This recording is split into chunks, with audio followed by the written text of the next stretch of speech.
వారందరినీ కూడా నచ్చజెప్పే పనిలో అధిష్టానం ఇప్పటికే రంగంలో దిగినట్టు తెలుస్తోంది. అటు చాలా మంది పోటీ పడ్డారు, దాంట్లో రాజా సింగ్ కూడా ఒకరు. అయితే ప్రస్తుతం రాజా సింగ్ వ్యాఖ్యలు మరోసారి చిచ్చు రేపుతున్నాయి. నాయకుల మధ్యలో చిచ్చు పెట్టారు. అధ్యక్ష ఎన్నిక పదవి ప్రస్తుతానికి రామచంద్రరావును ఖరారు చేసింది అధిష్టానం తీరును తప్పుపడుతున్నారు పలువురు నేతలు. అధిష్టానం పైన ఎమ్మెల్యే రాజా సింగ్ కూడా షాకింగ్ కామెంట్స్ చేశారు. బూత్ కార్యకర్త నుంచి ఓటు వేసిన తర్వాతనే అధ్యక్షుడు నిర్ణయించాలని చెప్పి ఎమ్మెల్యే రాజా సింగ్ అంటున్నారు. ప్రతి ఒక్కరూ బూత్ కార్యకర్త నుంచి ప్రతి ఒక్కరు ఓటు వేసిన తర్వాతనే అధ్యక్షుడి నియామకం ఉండాలి. అధ్యక్షుడిని అలా కాకుండా డైరెక్ట్గా ఎన్నిక చేస్తే డెఫినెట్గా అది పార్టీకి సంబంధించిన కార్యకర్తల అభీష్టం తెలుసుకోకుండానే చేసినట్టు అవుతుంది. అది డెఫినెట్గా ఒక పొరపాటే అంటున్నారు రాజా సింగ్. ప్రస్తుతానికి రాజా సింగ్ వ్యాఖ్యలు కొంచెం హాట్ టాపిక్గా మారుతున్నాయి. రాజా సింగ్ యొక్క వ్యాఖ్యల్ని అటు పార్టీ అధిష్టానం ఎలా తీసుకుంటుందో చూడాలి. ప్రస్తుతానికి రాజా సింగ్ ఎప్పుడు చూసినా ఒక హాట్ కామెంట్స్తో ఇంటర్నల్గా పార్టీ ఇష్యూస్ని తెరలేపుతూ ఉంటారు. ఇంటర్నల్గా ఒక అంతర్యుద్ధాన్ని ప్రకటిస్తూ ఉంటారు. ఇప్పుడు ఆయన మాట్లాడిన మాటలు మరోసారి ఒక భారీ చర్చకే దారితీశాయి. పార్టీ లైన్ని అతిక్రమించినట్టుగానే ఆయన మాట్లాడినట్టుగా కొన్ని చర్చ జరుగుతుంది. బికాస్ పార్టీ ఆల్రెడీ చెప్పింది నామినేషన్స్ ఉంటాయి, నామినేషన్లో ఎవరెవరైతే పార్టిసిపేట్ చేస్తారో ఆ తర్వాత వారి నియామకం జరుగుతుంది అనేది. ఇవాళ రామచంద్రరావు మాత్రమే ఒక్కరు నామినేషన్ వేయబోతున్నారు. ఆయనకు అధిష్టానం నుంచి నామినేషన్ వేయమని రకాలుగా సమాచారం అందినట్టు తెలుస్తోంది. ఆయన ఖరారు అయిపోయారు దాదాపుగా అధ్యక్షుడిగా. కానీ రాజా సింగ్ మాత్రం ఆయన కూడా రేసులో ఉన్నట్టుగానే ప్రకటించుకున్నారు. నాకు కూడా అధ్యక్ష పదవి కావాలని చెప్పి ఆయన అడిగారు. కాబట్టి ప్రస్తుతానికి బూత్ స్థాయి కార్యకర్త నుంచి ఓటింగ్ వేసిన తర్వాతే అధ్యక్ష నియామకాలు చేపట్టాలని చెప్పి ఆయన ఒక వీడియో రూపంలో చెప్పుకొచ్చే ప్రయత్నం చేశారు. ఒకసారి రాజా సింగ్ ఏం మాట్లాడారో చూద్దాం. మీడియాలో ఒక వార్త నడుస్తుంది, భారతీయ జనతా పార్టీకి ప్రెసిడెంట్ ఎవరు కావాలి, కేంద్రం నుంచి ఒక సిగ్నల్ వచ్చిందని ఆ విధంగా ఒక వార్త అయితే నడుస్తుంది. నా అభిప్రాయం వ్యక్తిగతంగా ఏంటంటే భారతీయ జనతా పార్టీ ప్రెసిడెంట్ ఏ విధంగా ఎన్నుకోవాలంటే బూత్ కార్యకర్త నుంచి సీనియర్ అధికారుల వరకు, సీనియర్ అధికారుల నుంచి పార్టీ యాక్టివ్ మెంబర్ వరకు అందరు కూడా ఓటేసిన తర్వాతనే Bharatiya Janata party Telangana president declare అయితే చాలా బాగుంటుందని నేను వ్యక్తిగతంగా అనుకుంటున్నాను. ఎందుకంటే గతంలో చాలా వరకు ఏ విధంగా వార్తలు నడిచిందంటే ఇది నా మనిషి, ఇది నీ మనిషి, ఈ నా మనిషి నీ మనిషి వల్ల పార్టీ సర్వనాశనం అయింది. అట్లాంటి కావద్దు. తెలంగాణలో భారతీయ జనతా పార్టీ ప్రభుత్వం రావాలంటే భారతీయ జనతా పార్టీ బూత్ కార్యకర్త మంచి ప్రెసిడెంట్ కావాలని నేను వ్యక్తిగతంగా అనుకుంటున్నాను. ఎందుకంటే చాలా వరకు కింద స్థాయి కార్యకర్తల మధ్యలో మేము ఉంటాం. కింద స్థాయి కార్యకర్తలు ఆలోచన ఏ విధంగా ఉంటుంది, ఎందుకంటే ఆ కింద స్థాయి కార్యకర్తల వల్లనే వాళ్ళు పని చేసినందుకే ఇవాళ 8 మంది ఎమ్మెల్యే మనం తెలంగాణలో గెలిచినాం.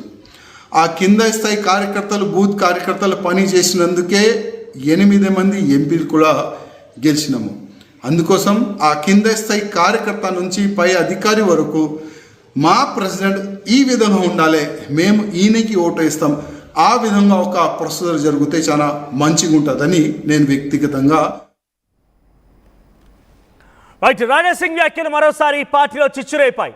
బూత్ స్థాయి కార్యకర్త నుంచి డిసైడ్ చేసిన వ్యక్తి అధ్యక్షుడిగా ఉండాలి. అప్పుడే పార్టీ లైన్ ముందుకు వెళ్తోంది. పార్టీలో అధ్యక్షుడి మాటకి విలువ ఉంటుంది. అప్పుడే ఆ కార్యకర్తలంతా నమ్ముతారు, ఆయన అడుగుజాడల్లో వెళ్తారు, పార్టీ కార్యక్రమాలకి పిలుపునిస్తారు, పార్టీ కార్యక్రమాల్లో చురుగ్గా పాల్గొంటారని చెప్పి ఆయన చెప్తున్నారు. అది నా వ్యక్తిగత అభిప్రాయం అంటూనైనా ఒక చిచ్చురాడేసే ప్రయత్నం చేశారు. మరిన్ని అప్డేట్స్తో మా ప్రతినిధి శ్రీధర్ అందుబాటులో ఉన్నారు. శ్రీధర్, రాజా సింగ్ వ్యాఖ్యలు ఎలా చూడాలి? రాజా సింగ్ గతంలో కూడా అనేక సందర్భాల్లో అనేక రకాల వ్యాఖ్యలు చేసి చర్చనీయాంశంగా మారారు. పార్టీలో ఒక అంతర్యుద్ధానికి దారితీశారు. ఇప్పుడు తాజాగా మరోసారి రామచంద్రరావు నియామకం దాదాపుగా ఖరారైపోయిందని తెలుస్తున్న నేపథ్యంలో బూత్ స్థాయి కార్యకర్త నుంచి అంగీకరించి ఆ వ్యక్తికి ఓటేస్తేనే ఆ వ్యక్తి అధ్యక్షుడు కావాలనేటువంటి వ్యాఖ్యలు రాజా సింగ్ చేసుకొచ్చారు. రాజా సింగ్ వ్యాఖ్యల్ని ఇప్పుడు బీజేపీ అధిష్టానంలో తీసుకునే అవకాశం ఉంది.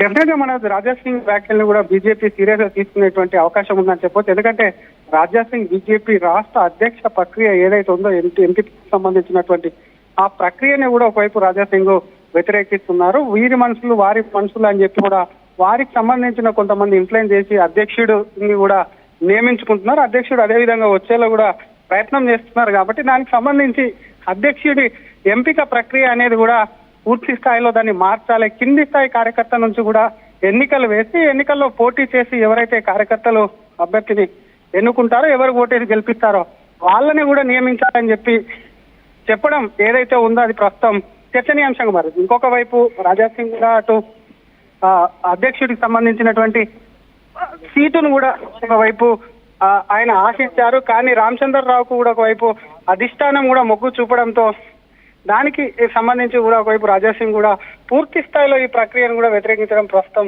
చర్చనీయాంశమైంది. రాజాసింగ్ సంబంధించి పార్టీ పట్ల, పార్టీ నేతల పట్ల కూడా ఇటువంటి వ్యాఖ్యలు చేయడం ఇది కొత్త కాదు. మరొకసారి రాజాసింగ్ వ్యాఖ్యలు చర్చనీయాంశంగా మారాయని చెప్పొచ్చు. ఇటు తెలంగాణ బీజేపీ రాష్ట్ర పార్టీ అధ్యక్షుల బాధ్యతలు తీసుకునేందుకు చాలా మంది కూడా అధ్యక్షుడు అవ్వాలని చాలా మంది కూడా ఆశపడ్డారు. అందులో ప్రధానంగా రాజాసింగ్ కూడా ముందు నుంచి హిందుత్వవాదం ఉంది, తనకు సంబంధించి తనకు ఇవ్వరుకుంటే ఎవరికి ఇస్తారు, తనకు ఇవ్వరని తెలిసినా కూడా నేను ఖచ్చితంగా కూడా నామినేషన్ వేస్తానని ముందు ప్రకటన చేశారు. ఈ రోజు విడుదల చేసినటువంటి వీడియోలో స్పష్టంగా మాత్రం ఒకటి మాత్రం క్లారిటీ ఉంది.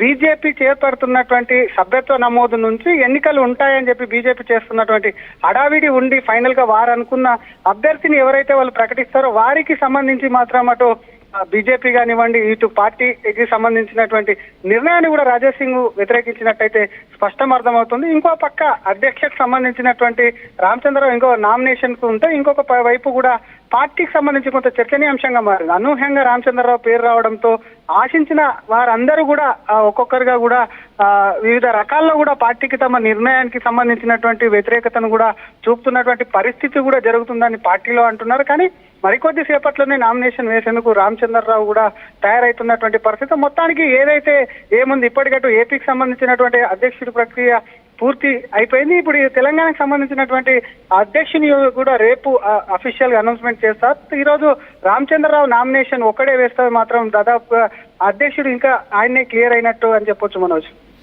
రైట్, ఇంకెవరైనా కొంత అసంతృప్తిలో ఉన్నారు? డైరెక్ట్గా రాజాసింగ్ అయితే తన యొక్క భావాన్ని వ్యక్తపరిచారు.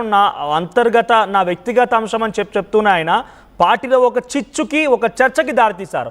ఇదే రకంగా అటు ఈటెల రాజేందర్ పోటీ పడ్డారు, డీకేఆర్న పోటీ పడింది, అటు ధర్మపురి అరవింద్, రఘునందన్ అందరూ కూడా పోటీ పడ్డారు. కాబట్టి వీళ్ళ వర్షన్ ఎలా ఉంది?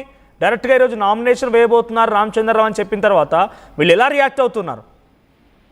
డెఫినెట్ గా మనోజ్, రాజాసింగ్ అయితే బహిరంగంగానే తన అసంతృప్తిని వ్యక్తం చేస్తూ వీడియో అయితే రిలీజ్ చేశారు. మిగిలిన నేతలు ఎవరు కూడా బయటికి అయితే రావడం లేదు పార్టీకి సంబంధించి. ఎందుకంటే నిర్ణయం అనేది ఇంకా హోల్డ్లోనే ఉంది. ఎందుకంటే నామినేషన్ కు సంబంధించినటువంటి ప్రక్రియకు సంబంధించి హోల్డ్లో ఉంది కాబట్టి మిగతా నేతలు ఇంకా పార్టీ నుంచి తమకు ఫోన్ వస్తుంది, ఖచ్చితంగా కూడా తమకు కూడా నామినేషన్ వేసేటువంటి అవకాశం వస్తుంది. పార్టీ నామినేషన్ వేశాక రేపు అఫీషియల్ డిక్లేర్ కనుక ఇంకా కొంతమంది నేతలు దానికి ఆశాభావంతో వ్యక్తం చేస్తున్నటువంటి పరిస్థితి ఉంది. కాబట్టి ప్రస్తుతానికి రాజాసింగ్ బాహాటంగానే అటు పార్టీ నిర్ణయాన్ని వ్యతిరేకించినట్టు, అంటే దాదాపుగా రాజాసింగ్ అటు రామచంద్రరావు యొక్క నియామకం ఏదైతే ఉందో అధ్యక్షునికి సంబంధించిన ఎన్నికకు సంబంధించి దాన్ని కూడా వ్యతిరేకించినట్లు స్పష్టమవుతుంది. మరిన్ని ధిక్కర స్వరాలు కూడా రాను రాను మెల్లగా ఈ ప్రక్రియ అనేది దగ్గరికి వచ్చిన కొద్దీ కూడా పెరిగేటువంటి అవకాశం అయితే ఉంది.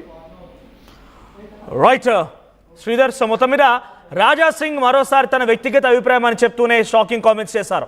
పార్టీ బూత్ స్థాయి కార్యకర్త నుంచి ఓటు వేస్తేనే వారికి అధ్యక్ష పదవి ఇవ్వాలి, అప్పుడే పార్టీ మంచి లైన్లో వెళ్తుంది, అధ్యక్షుడి మాటకి కట్టుబడి ఉండిపోయి పార్టీ కార్యకర్తలతో కూడా పనులు చేస్తూ ఉంటారు, కార్యక్రమాల్లో హాజరవుతూ ఉంటారు. లేదంటే పార్టీ కార్యకర్తలకు మధ్య గ్యాప్ వస్తున్న రకంగా మాట్లాడుకొచ్చారు. బికాజ్ ఆయన కూడా అధ్యక్షుడి రేస్లో ఉన్నారు. ఆయన కూడా చాలా వరకు చెప్పుకొచ్చారు. పార్టీ లబ్బర్ స్టాంప్లకి ఇవ్వద్దన్నారు, కొత్త పాత అన్నారు, కొత్త సామాన్ పాత సామాన్ అన్నారు. ఆ తర్వాత ఇలా రకరకాలుగా వ్యాఖ్యలు చేసి చిచ్చు పెట్టే ప్రయత్నం రాజాసింగ్ చేసుకొచ్చారు. అంతర్యుద్ధానికి బీజేపీలో ఒకసారి తెరలేపారు ఆయన. సో ప్రస్తుతానికి రామచంద్రరావు పేరు దాదాపుగా పార్టీ నాయకుడిగా, పార్టీ అధ్యక్షుడిగా ఖరారైపోయింది. నామినేషన్ వేయబోతున్నారు. అధిష్టానం నుంచి అన్ని రకాల క్లియరెన్స్ వచ్చిన తర్వాత ఆయన ముందుకు వెళ్తున్న తెలుస్తున్న నేపథ్యంలో రాజాసింగ్ వ్యాఖ్యలు కాస్త హాట్ టాపిక్గా మారాయి. మీరేమనుకుంటున్నారు? రాజాసింగ్తో ఏకీభవిస్తున్నారా? రామచంద్రరావు పేరు నియామకం పైన ఆయన పేరు ప్రతిపాదన, ఆయన దాదాపుగా అధ్యక్షుడిగా నియామకం పైన మీ అభిప్రాయం ఏంటి? గ్రౌండ్ టు ఎర్త్ అంటే ఆయన పూర్తిగా ప్రజల్లో నుంచి, కార్యకర్తల్లో నుంచి వచ్చిన నాయకుడిగానే ఆయన ఈ స్థాయికి ఎదిగినట్టుగా పార్టీ అభివర్ణిస్తూ ఆయనకు అవకాశం కల్పిస్తోంది. కానీ రాజాసింగ్ మాత్రం బూత్ స్థాయి కార్యకర్త అంగీకరిస్తేనే అధ్యక్ష పదవి ఇవ్వాలని చెప్తున్న నేపథ్యంలో రామచంద్రరావు అటు కార్యకర్తలకు అందుబాటులో ఉండడనేటువంటి భావనలో రాజాసింగ్ ఉన్నారా? లేదంటే రామచంద్రరావు నాయకులు కార్యకర్తల నుంచి వచ్చిన లీడర్ కాదనే భావనలో రాజాసింగ్ ఉన్నారా? సో మీ అభిప్రాయం ఏంటి? బీజేపీ అధ్యక్షుడిగా రామచంద్రరావు నియామకం దాదాపుగా ఖరారైన నేపథ్యంలో బీజేపీ రేపటి రోజున ఎలా ఉండబోతోంది, ఆయన అధ్యక్షుడి యొక్క నేపథ్యంలో ఆయన నేతృత్వంలో పార్టీ ఎలా ముందుకు వెళ్ళబోతుందని కామెంట్ చేసే ప్రయత్నం చేయండి.